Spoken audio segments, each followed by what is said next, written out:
ఒక చిన్న గ్రామంలో అర్జున్ అనే యువకుడు ఉండేవాడు. అతని జీవితం చాలా సాధారణమైనదే కానీ అతని కలలు చాలా పెద్దవి. తన జీవితంలో ఒక పెద్ద మార్పు రావాలని కోరుకునేవాడు. కానీ సమస్యలు ఎప్పుడూ తన వెనకాలే ఉండేవి. అర్జున్ కుటుంబం చాలా నిరుపేద కుటుంబం. అతని తండ్రి ఒక రైతు. తల్లి బట్టలు కుట్టుకుని కుటుంబాన్ని పోషించేది. చిన్నప్పటి నుంచి అర్జున్ కష్టాలను చూసి పెరిగాడు. కానీ ఒక్కసారైనా తన ఆశను వదులుకోలేదు. తనకు ఎప్పుడూ ఒక మాట తానే చెప్పుకునేవాడు. ఏమి జరిగినా కూడా నేను నా జీవితంలో ఓడిపోను అని.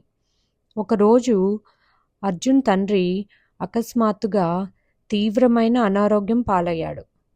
వాళ్ళ దగ్గర ఉన్న కొద్దిపాటి డబ్బంతా మందులకే ఖర్చయిపోయింది. ఈలోగా దురదృష్టవశాత్తు ఒక కరువు రావడంతో పంటలు పూర్తిగా నష్టపోయాయి. ఇంట్లో తినడానికి కూడా లేకుండా పోయింది.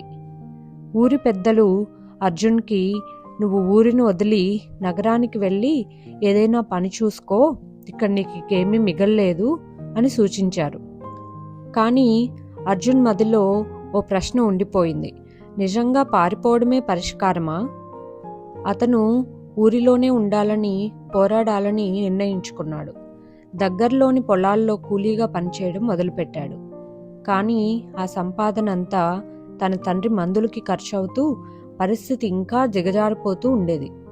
అతని స్నేహితులు కూడా అతనికి దూరమయ్యారు. ఎందుకంటే అతనికి వారితో గడపడానికి కానీ నవ్వుకోవడానికి కానీ సమయం లేకుండా పోయింది. ఒక రాత్రి ఇంట్లో తినడానికి ఏమీ లేకపోవడంతో తన తల్లి కన్నీరు కారుస్తున్న దృశ్యం చూసి అర్జున్ పూర్తిగా మానసికంగా కృంగిపోయాడు.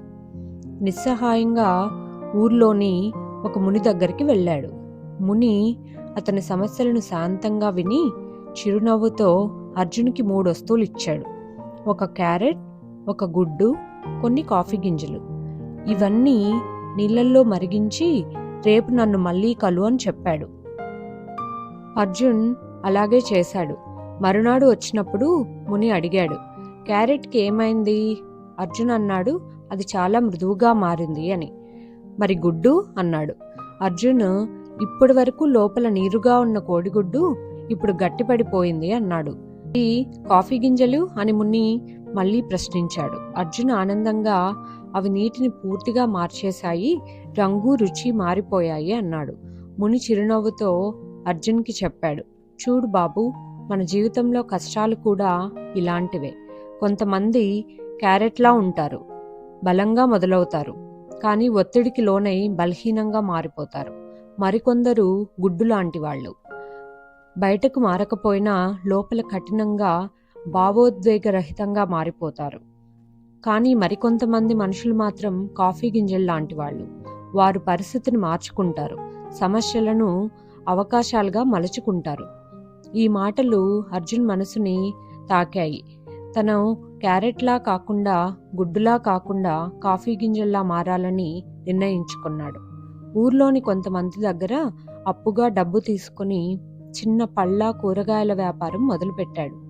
అతి కొద్ది కాలంలోనే అతని వ్యాపారం ఫలించడంతో తండ్రికి మెరుగైన చికిత్స అందించగలిగాడు. ఇప్పటి వరకు ఊరిలో అతనిని ఊరు వదిలేయమని చెప్పిన వాళ్లే అతని కృషిని పొగడసాగారు. అర్జున్ కథ ఊరంతా ప్రేరణగా మారింది. జీవితంలో కష్టాలు అందరికీ వస్తాయి, కానీ అసలు ప్రశ్న ఏంటంటే వాటిని ఎలా ఎదుర్కొంటామని. క్యారెట్లా బలహీనంగా మారిపోతామా? గుడ్డులా హృదయాన్ని కఠినంగా చేసుకుంటామా? లేదా కాఫీ గింజల్లా మారి పరిస్థితిని మన ప్రయోజనానికి మార్చుకుంటామా? జీవితం